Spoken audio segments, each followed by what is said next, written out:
Hi, let's talk about this Scorpio full moon. There's a lot going on with this one. The popular time to celebrate Beltane is on May 1st, but really it's an astrological holiday, right? So it happens when the sun reaches 15 degrees of Taurus, which is when this full moon is. So it's very exciting. So this full moon is Scorpio full moon, right? Because the sun and the moon are opposite each other. So the sun is in Taurus and the moon is in Scorpio.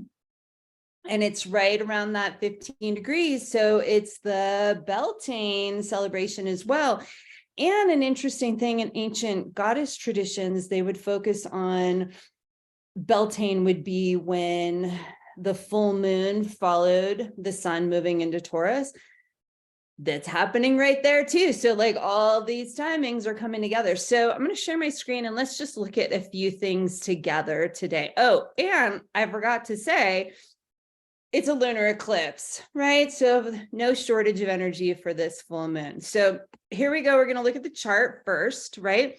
So here's the sun at 14 degrees 58, right? Just a little bit of time before it's that Beltane astrological 15 degrees, right? Where we are halfway between that March equinox and the June solstice. And here's the moon opposite that, right?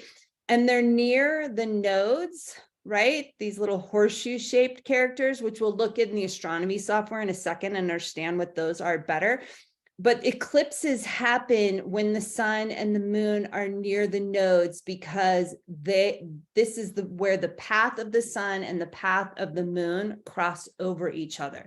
So let's have a look at that in our awesome stellarium.org software, right? So got a lot of lines going on in here. I'm going to explain all of this. So here I'm going to turn the ground on so you can see here is the earth. I'm going to turn that back off so you just know that green line is the horizon line.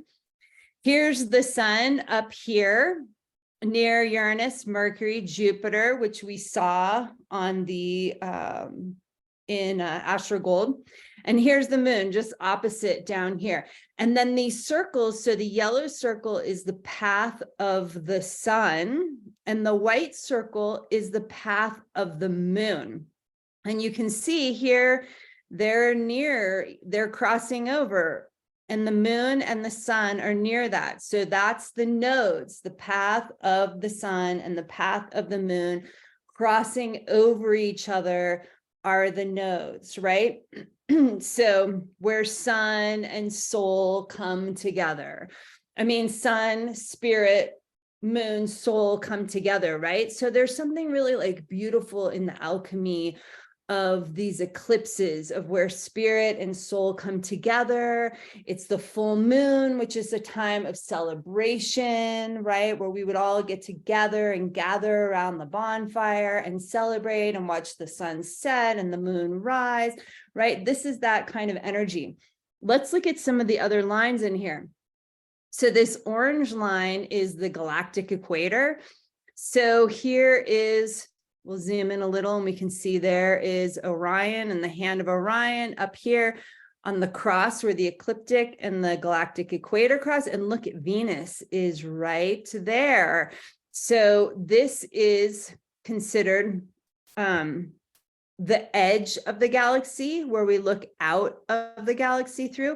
And on the opposite side over here, this is galactic center, right? Close to where the ecliptic, the path of the sun, crosses that galactic equator as well.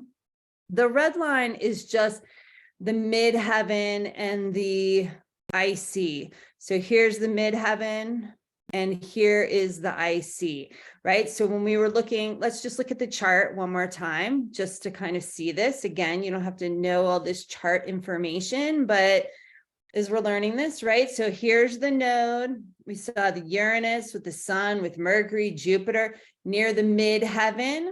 And here's the moon with the south node near the IC, right? Venus is at 27 degrees Gemini. That galactic edge is 0 degrees Cancer. So you can just see how this map of the chart is just this two-dimensional map of the sky, right? So let's just go back to the sky one more time and have a look and see all of that, right? Uranus, it's, you know, they're all so close, they're like on top of each other, but Uranus, the sun, Mercury, Jupiter, here's the midheaven, right?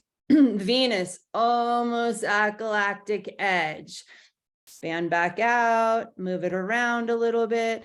Here is the IC, and here's the moon, and here's the south node, and here's the north node, right? So just a little more astronomy, fun teaching, encouraging you to get out under the sky.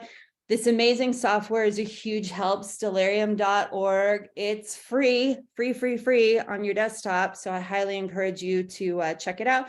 And then the last thing, I'll just share another amazing website, timeanddate.com, you can see up here, where you could look for all things eclipse. So here we are, this lunar eclipse, and here's the area where you'll be able to see it. Australia, Indonesia, just like the solar eclipse, right? So this full moon closes the eclipse season for us for this first half of the year, all around up here, right? So even if you're in a location where you can't see the lunar eclipse, we're still in that energy, in that alchemical, transformative type of energy. So I hope you enjoy this teaching. I'm always open to anything else you want to learn, so feel free to make comments and let me know. And wishing you a happy full moon Beltane lunar eclipse time.